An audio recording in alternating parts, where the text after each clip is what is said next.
خەمخۆرانی ژینگە لە بارگای پارتی سەوزی کوردستان لە سلێمانی کۆبوونەوە تا ڕێگە چارەیەک بۆ پاراستنی شاخی گۆیژە بدۆزنەوە. شاخێک کە بەڕووبەری 6,000 دۆنم گەورەترین پارچەی سەوزاییە لە تەواوی عێراقدا، بەڵام ساڵانە دارستان و ئاژەڵەکانی دەبنە قوربانی ئاگرکەوتنەوە. ئەمە بەڕاستی هەر کەسەمان مەسئولیەتێکی کەوێتە سەرشان. ئەگەر باخچەی گۆیژە باخچەی یەک تاکێکمان بواە ئێسەوامان لێ کردبوو ئەگەر ئاگریش بکەوتایەتەوە یەکداری بسووتانە نەک لایەکی بسووتێنێ. ئەی بۆ کەسێک دەتوانێەوە بکە بۆ حکوومەت و دەسەڵاتێک ناتوانێەوە بکە. لەبەرەوە یعنی ئەکرێ ئەم حکوومەت و دەسەڵاتە بەباشی بێتە سەرخەت و ئەتوانێ وای لێ بکە کۆمەڵێک جادە و کۆمەڵە تەرتیبات و کۆمەڵە ڕێکاری باش بگرێتە بەر ڕێکاری ژینگەی بگرێتە بەر ئەگەر گۆیژە ئاگریش بگرێ زەرری لێ نەکەوێت. ئەوە لایەنێکی تریشی پەیوەندی بە هەر تاکێکەوە هەیە. ئێمە وەکو پێم وابێ باگراوندە ئیسلامیەکە وەکو لایەنە ئیسلامیەکان پشکی شێرمان بارەکەوێ لێرە لە وشیارکردنەوەی خەڵک لە ئاگادارکردنەوەی لە پەروەردەکردنی لە ڕاستکردنەوەی ئەخلاقە جوانەکانی خەڵک کە خەڵک ئەخلاقی ڕاست بێ کە خەڵک تەندروستێکی باشی هەبێ کە خەڵک ئیمان و بیر و باوەڕێکی باشی هەبێ بە حەقەتدا ناسووتێنێ شاخ ناسووتێنێ. ئەمە دوورکەوتنەوەیە بە جۆرێک لە جۆرەکاندا ئاینی پیرۆزی ئیسلام.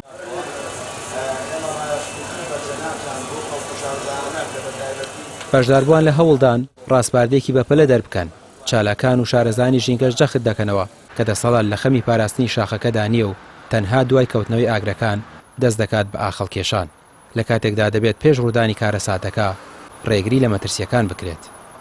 بەڵێ گەورەترین پارچەی سەوزاییە لە عێراق ئەگەر مەبەستم هەموو مەنتیقەکەیە بە گۆیژە و ئەزمەڕ و دۆڵەمیران و هەموو دەوروبەریەوەن نزیکەی 6,000 دۆنم. بێگومان ئەوە ئیداری شار بەرپرسە و بە تایبەتی دایرە فەرمانگە پەیوەندیدارەکان بێگومان ئەوانش هەبێ توانای مادیان بۆ دابین کرێ بۆی بتوانن ئەوەی کە لە ئەستویانە جێبەجێ بکەن.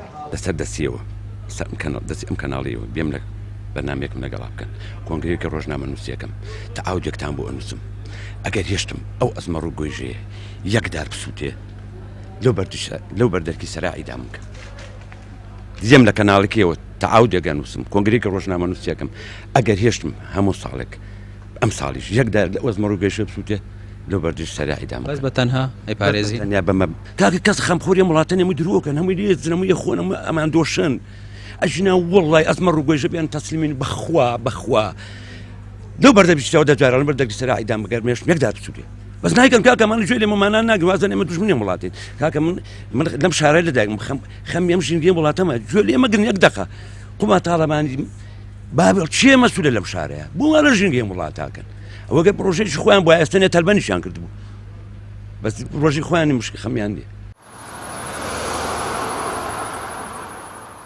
گۆیژە سیەکانی شاری سلێمانیە. پاراستنی ئەم سامانە سروشیە پێویستی بە پلانێکی مەیدانی ڕاستەقینە و زادانی توندی تۆمەتبارانە پێش ئەوەی ئاگردار و بەردی ئەم شاخە و ڕووبەری سەوزایی ئەم شارە بکاتە خۆڵەمێش. ڕامیار عوسمان کەناڵی پێیام سلێمانی.